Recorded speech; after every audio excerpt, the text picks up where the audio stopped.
नमस्कार दोस्तों। उससे पूछा जा रहा था कि किसने तुम्हारा हाथ पकड़ा था, किसने तुम्हारा स्तन पकड़ा था, किसने तुम्हारे कहां पर क्या क्या पकड़ा था, कैसे पकड़ा था, कितनी देर कौन तुम्हारे ऊपर था, कहां से था, किस साइड से था, कैसे कैसे कर रहे थे। यह उस लड़की से पूछा जा रहा था जो लड़की नरेंद्र मोदी के आईटी सेल के उन भाजपा के लड़कों से शिकार हुई थी। वो इंजीनियरिंग की छात्रा जो बीएचयू आईआईटी से वाराणसी में, बनारस में बीटेक कर रही थी, उस लड़की से यह पूछा जा रहा था कि उसने आगे से भी किया था, पीछे से भी किया था और कहीं कुछ किया था।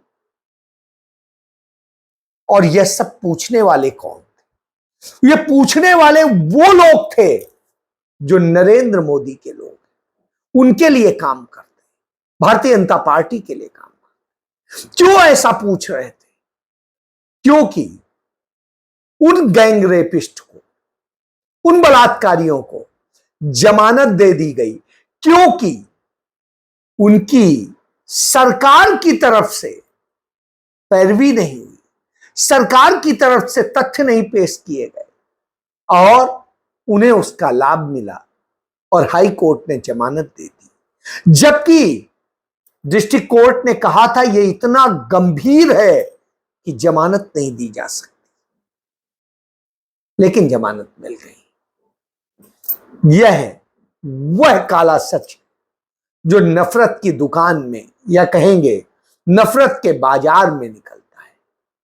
किसी को शर्म नहीं आ रही थी, लेकिन वह लड़की सबके सामने आज शर्मसार की जा रही थी।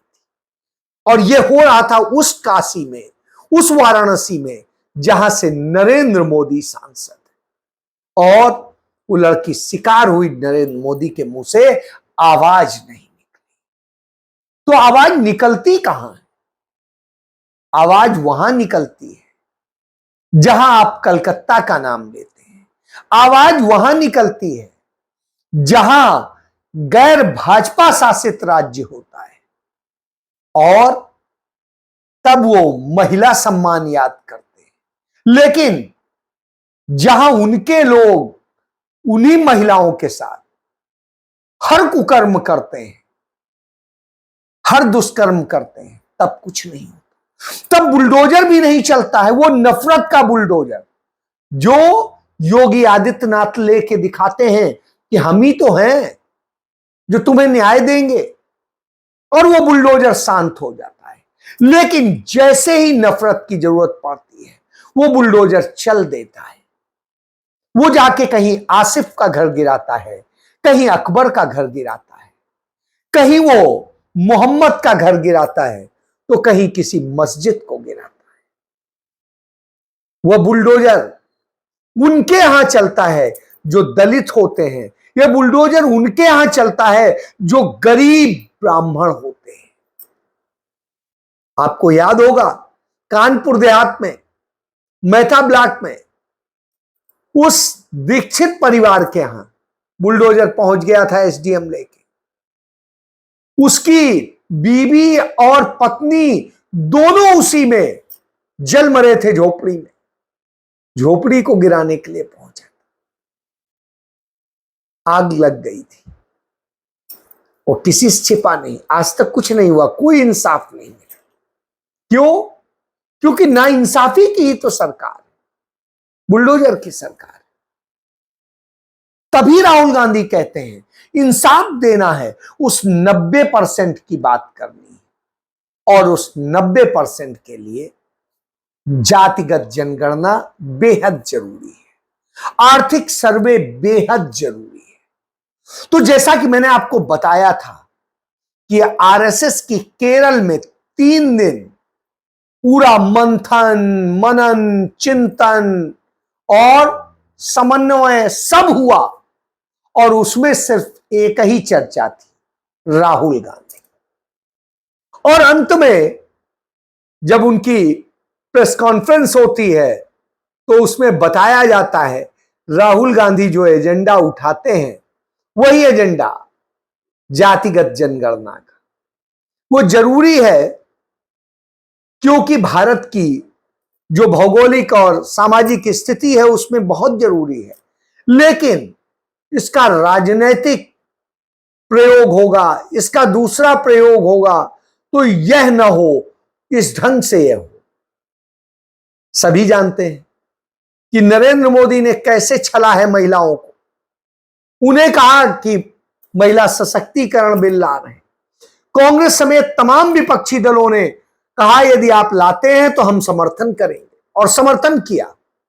बिल पास हो गया।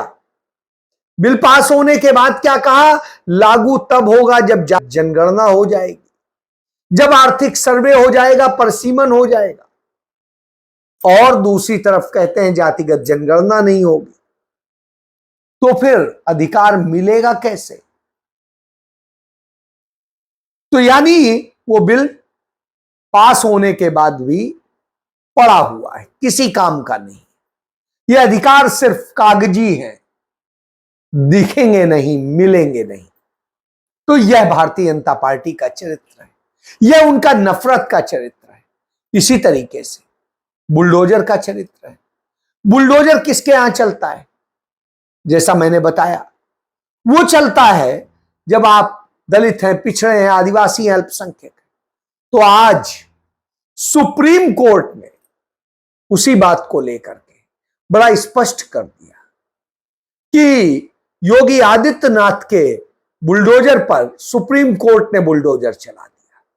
उसने कहा यह किस आधार पे आप चला रहे हैं, किस कानून में चला रहे हैं, कैसे चला रहे हैं, कहां है? तो उनका ये अपराधी है तो उनका अपराधी भी हो, एक्यूज्ड हो या दोषी हो तो भी नहीं चला सकते। तो उनका नहीं, हम उस पे नहीं चलाते हैं, वो अवैध निर्माण होते हैं और दूसरी चीजें होती हैं इसके कारण चलाते हैं। और उनका ठीक है, यदि वो है तो आप उनको प्रक्रिया अपनाइए। क्या आपने वह अपनाई है?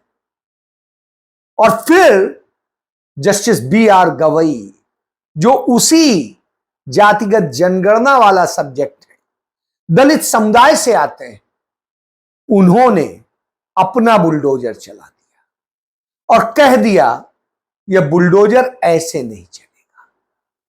बुलडोजर चलाने के लिए गाइडलाइन होगी और वो गाइडलाइन पूरे देश पे लागू होगी और वो हम बनाएंगे। आप सुझाव दे दीजिए और उसके बाद में पूरी तरीके से उस पर चर्चा हो। अब सुप्रीम कोर्ट 17 सितंबर को बताएगा कहां बुलडोजर चलेगा, कहां नहीं चलेगा। यह नहीं चलेगा कि पिक एंड चूज पे चले कि इसके यहां चलेगा, इसके यहां नहीं चलेगा। ब्रजभूषण शरण सिंह क्या नहीं चलेगा, लेकिन किसी मुसलमान के घर पे चल जाएगा, उस बच्ची के घर पर चल जाएगा जो न्याय की बात कर रही हो, जो न्याय की लड़ाई लड़ रही हो, उस आंदोलन में नारे लगा रही हो। क्यों? क्योंकि वो मुस्लिम है, भले ही मकान उसके नाम हो या ना हो, उसके पिता के नाम हो या ना हो। तो यह स्थिति है। इसके बाद इसी तरीके के किस्से आपको तमाम जगह देखने को मिले, क्योंकि भारतीय जनता पार्टी का RSS का बुलडोजर नफरत पे चलता है और उस नफरत पे मॉब लिंचिंग होती है, उस नफरत पे हत्याएं होती हैं, उस नफरत पे अपमानित किया जाता है, उस नफरत पे ही घर तोड़े जाते हैं। और जब यह सब हो रहा हो तब फिर से एक आवाज आती है, वो आवाज होती है किसकी? राहुल गांधी की। राहुल गांधी कहते हैं कि नफरत को राजनीतिक हथियार बनाकर सत्ता की सीढ़ी चढ़ने वाले देश में लगातार भय का राज स्थापित कर रहे हैं। भीड़ की शक्ल में छिपे हुए नफरती तत्व कानून के राज को चुनौती देते हुए खुलेआम हिंसा फैला रहे हैं। भाजपा सरकार से इन उपद्रवियों को खुली छूट मिली हुई है, इसलिए उनमें ऐसा कर पाने का माहौल और साहस पैदा हो गया है।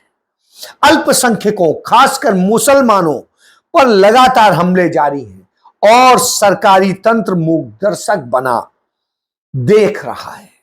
ऐसे अराजक तत्वों के खिलाफ सख्त से सख्त कार्रवाई कर कानून का इकबाल कायम किया जाना चाहिए। भारत की सांप्रदायिक एकता और भारतवासियों के अधिकारों पर किसी भी तरह का हमला संविधान पर हमला है जो हम बिल्कुल भी बर्दाश्त नहीं करेंगे। भाजपा किसी भी कीमत कितनी भी कोशिश कर ले, नफरत के खिलाफ भारत जोड़ने की इस ऐतिहासिक लड़ाई को हम हर हाल में जीतेंगे।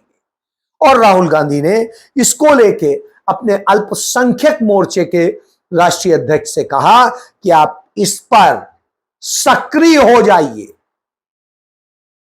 और इस तरह नफरत के यह खेल नहीं होने चाहिए। जो हुआ बस बहुत हुआ, अब बर्दाश्त नहीं किया जा सकता।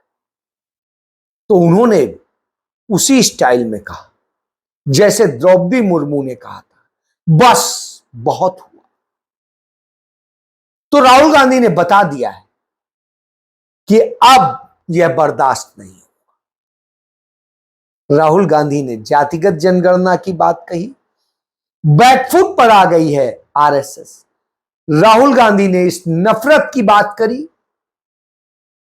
और सुप्रीम कोर्ट ने बुलडोजर चढ़ा दिया नफरत पर। अब नफरत और हिंसा के लड़कियों के साथ होती घटनाओं को लेकर के राहुल गांधी ने संजीदगी से विषय उठा दिया है। तो अब सवाल उस पर भी है कि क्या आप न्याय देने निकले हैं या न्याय का कत्ल करने निकले हैं?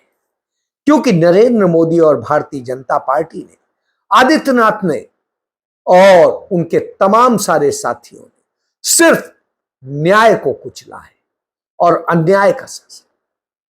तो न्याय को स्थापित करने के लिए अब अन्याय को तो सबक सिखाना ही होगा, क्योंकि ये पूंजीपतियों की सरकार है। राहुल गांधी ये बात कहते हैं, ये 1% लोग जो हैं वो असल में सारे ताकत बने हुए, उन्होंने कब्जा कर रखा है और वो उसको लेके उदाहरण देते हैं। तब खुल के आता है माधवी बुच को बैठा करके क्या कर रही है भारतीय जनता पार्टी।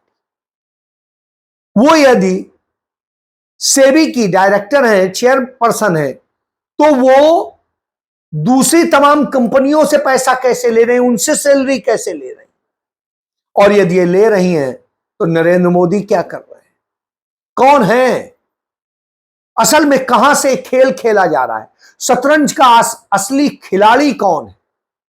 और गौतम अडानी के लिए नरेंद्र मोदी दुनिया के तमाम देशों में जाके भारत की बेइज्जती करा दे रहे, लेकिन फिर भी जाएंगे। अभी गए थे, रसिया गए थे, यूक्रेन गए थे, पोलैंड गए थे, अब सिंगापुर और बोर्नोई जा रहे हैं। क्यों?